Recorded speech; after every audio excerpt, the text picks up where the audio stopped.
Chapter 16, written, not proven. There comes a moment in a person's life not marked by physical fatigue, but by spiritual exhaustion. It is the weariness of striving to be right, to be convincing, to defend what was never meant, to depend on human effort. There are seasons when faith feels like a courtroom. Conversations become debates. Encounters feel like arguments. You are no longer simply living, you are defending God, defending truth, defending belief itself, as though heaven were sustained by human articulation. But beneath that striving often lies something deeper: insecurity. What is truly alive does not require constant defense. Life bears its own witness. You don't argue for the sun's existence. You feel its warmth. You don't debate the ocean. You hear its waves. In the same way, faith was never meant to be argued. It was meant to be experienced. This is where many fall, mistaking faith for persuasion instead of transformation. Faith is not about convincing others. It is about becoming something is so real that it cannot be denied. There is a shift in Scripture, one of the most profound shifts ever revealed. Under the Old Covenant, the law was written on stone, visible, external, authoritative, but powerless to transform the human heart. It could instruct, but it could not renew. So humanity lived in a cycle: command, failure, guilt, sacrifice, repeat. But then came a promise. Through the prophet Jeremiah, God declared he would no longer write his law on stone, but on human hearts. This was not an adjustment. This was a complete redefinition of relationship. No longer external pressure, but internal transformation. No longer imposed command, but embodied truth. What is written externally can be ignored, but what is written internally becomes identity. The Apostle Paul takes it even further. He says believers are not just followers, but letters, written not with ink, but with the Spirit of the living God. A letter exists to be read. Every life communicates. Every reaction, every response, every posture under pressure is saying something. The question is not if your life speaks, but what it says. A letter does not argue, it reveals. It does not force, it expresses. So the call is not to prove God, but to reveal Him, to become a living testimony instead of a verbal defense. One of the greatest distortions in spiritual life is performance. Performance imitates reality without possessing it. It is driven by expectation, not transformation, and eventually it collapses. Because when your inner life does not match your outer expression, exhaustion is inevitable. But when transformation is real, behavior is no longer forced, it flows.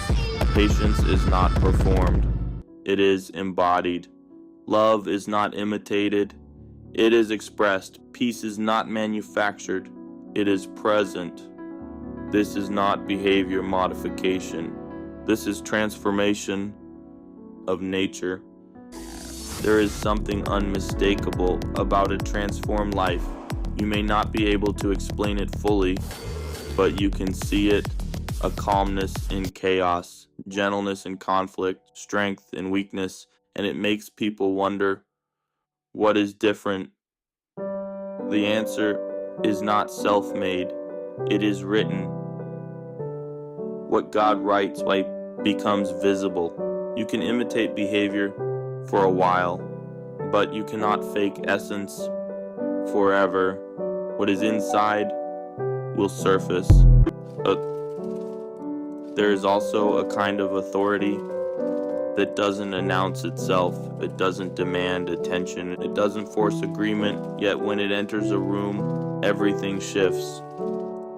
That authority comes from authenticity, from a life that has actually been transformed.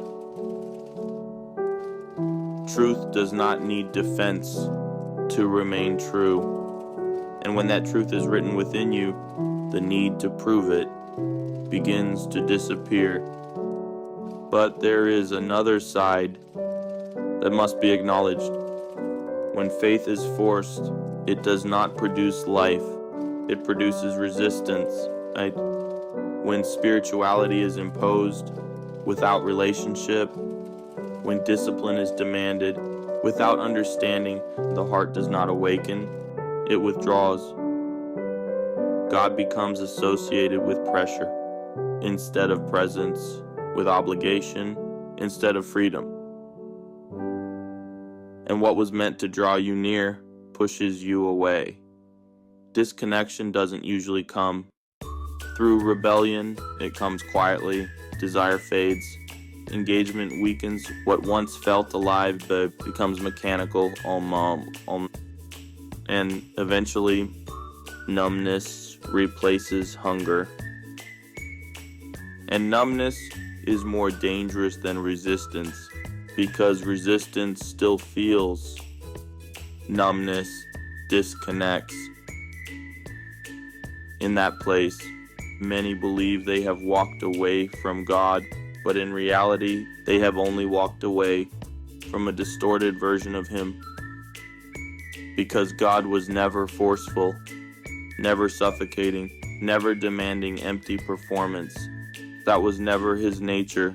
And yet, even in confusion, He remains not loud, not overwhelming, but near. You begin to notice Him in quiet moments, a subtle peace, an unexplainable clarity, a gentle stirring you can't ignore. And slowly, something shifts, not through effort, but through encounter. God is no longer a system you to follow. He becomes a presence to know.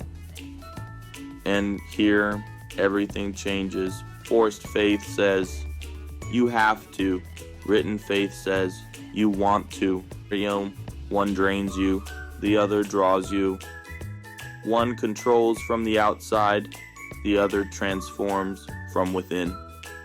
And when God begins to write on your heart, desire returns. Not obligation, not performance, desire. What you once resisted, you now pursue. Time with God is no longer a task, it becomes life. This is the evidence of divine authorship. God does not start with behavior, He starts with identity. Old labels begin to fall off. What once defined you loses its power. Because transformation flows from who you become, not just what you do. And that kind of change cannot be argued away. People can debate ideas, challenge beliefs, question doctrine, but a transformed life stands as evidence that cannot be dismissed.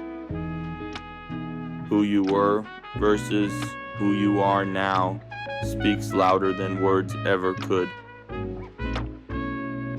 And with that comes a new boldness, not loud, not aggressive, but steady. You are no longer trying to win arguments. You are simply bearing witness.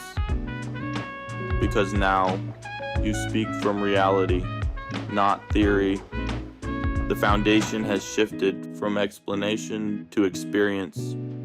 In the end, the evidence is not in argument, it is in living. The transformation becomes the testimony. God is still writing, not on perfect people, but on willing hearts. He is not looking for a performance, He is looking for surrender. And a generation is rising, not marked by appearance, but by authenticity, not driven by pressure, but drawn